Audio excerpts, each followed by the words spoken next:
বাঙালিদের ভ্রমণ মানে সমুদ্র কিংবা পাহাড়, তার মধ্যে সমুদ্রটা একটু বেশিই যেন আকর্ষণীয়।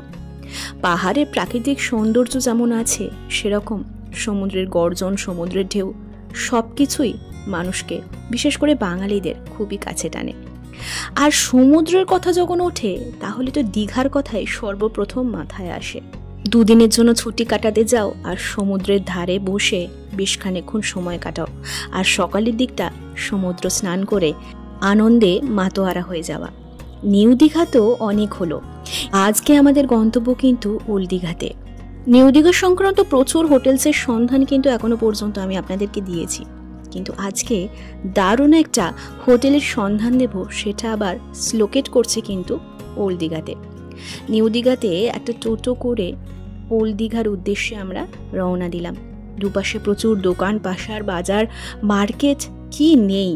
দারুণ দারুণ খাবার দোকান বা রেস্টুরেন্ট থেকে শুরু করে, কিংবা আবার দীঘা থেকে কলকাতা কিংবা কলকাতা থেকে দীঘা পর্যন্ত রওনা দেওয়ার জন্য নানান রকম বাসের সন্ধান, এরকম কিন্তু প্রচুর পেয়ে যাবেন আপনারা কিন্তু ওল্ড দীঘাতে। মোট কথা, নিউ দীঘা যেমন পপুলার, এখন ওল্ড দীঘাও কিন্তু বেশ পপুলার হয়ে উঠেছে। সেরকমই একটা হোটেলের সন্ধান দেব আজকে আপনাদেরকে, হোটেল বলাকা প্রাইভেট লিমিটেড।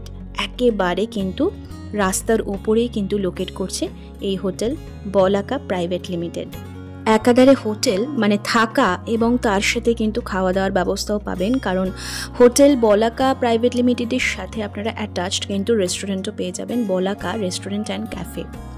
আর লোকেশনটা এবার আস্তে আস্তে আপনাদের শেয়ার করে দেবো।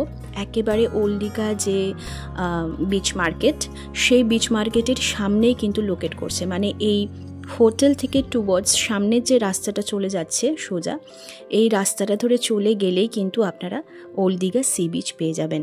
রুমে বসে কিংবা রুমের ব্যালকনি থেকে কিন্তু সমুদ্রের ঝলক আপনারা উপভোগ করতে পারবেন। কিন্তু একটা জায়গাতে আটকে যাচ্ছেন, যেহেতু ভাবছেন যে ফ্রন্ট সি ফেসিং হোটেল, প্রাইসটা নিশ্চয়ই হাই হবে। একেবারেই নয়, সাধ্যের মধ্যে কিন্তু স্বাদ পূরণ। প্রাইসটা অবশ্যই শেয়ার করব আপনাদের সাথে, তার আগে একটু হোটেলটা ঘুরে দেখে নিই। এটা হচ্ছে হোটেলের রিসেপশন এরিয়া। আমি কিছু ছবি এখানে অ্যাটাচ করে দিচ্ছি। রয়েছে এখানে একটা রুম, একদম standard room, front sea facing একটা রুম রয়েছে, কিন্তু অ্যাটাচড ব্যালকনি। তার আগে বলে রাখি, হোটেলে কিন্তু আপনারা এসি, নন এসি সব রকমের রুমের ফেসিলিটিস কিন্তু পেয়ে যাবেন।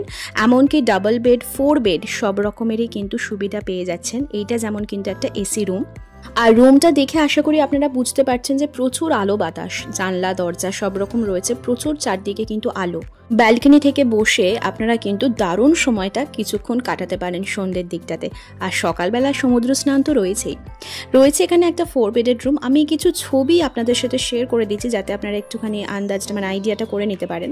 আপনারা যদি ফ্রেন্ডস বা ফ্যামিলির সাথে মানে অনেকজন মেম্বার থাকেন, সেক্ষেত্রে 4 বেডের রুমটা কিন্তু আপনারা বুকিং করতেই পারেন। আর রয়েছে এসি, একটা করে কাপবোর্ড, নর্মাল যেগুলো হয় টিভি, সব কিছুই রয়েছে। এইবার হচ্ছে মোস্ট ইম্পর্ট্যান্ট ওয়াশরুম। ওয়াশরুমটাও মোটামুটি পরিষ্কার পরিচ্ছন্ন রয়েছে। কমোড, বেসিন মানে ওয়াশ বেসিন, একটা করে বালতি, শাওয়ার, হ্যান্ড শাওয়ার সব কিছুই কিন্তু প্রোভাইড করা রয়েছে। সো মোটামুটি পরিষ্কার পরিচ্ছন্ন রয়েছে। তো এখান থেকে এইবার আমি ব্যালকনি থেকে ভিউটা একটু দেখিয়ে দিই আপনাদেরকে।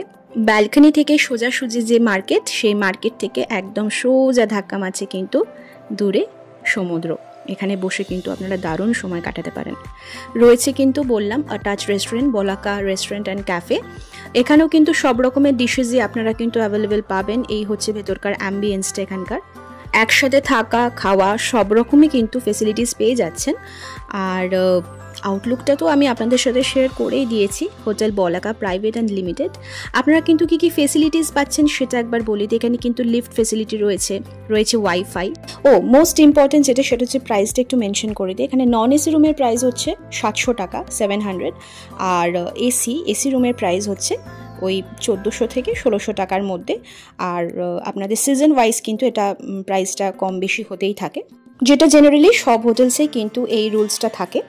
হোটেল থেকে সামনে বেরিয়ে একেবারে মার্কেট, টোটো, অটো, বাস সব রকমেরই কিন্তু আপনারা এখানে অ্যাডভান্টেজটা পেয়ে যাচ্ছেন। সামনে সমুদ্র, এখানে হোটেলে যদি বসে সময় কাটাতে চান সেক্ষেত্রেও সময়টা কাটাতে পারেন।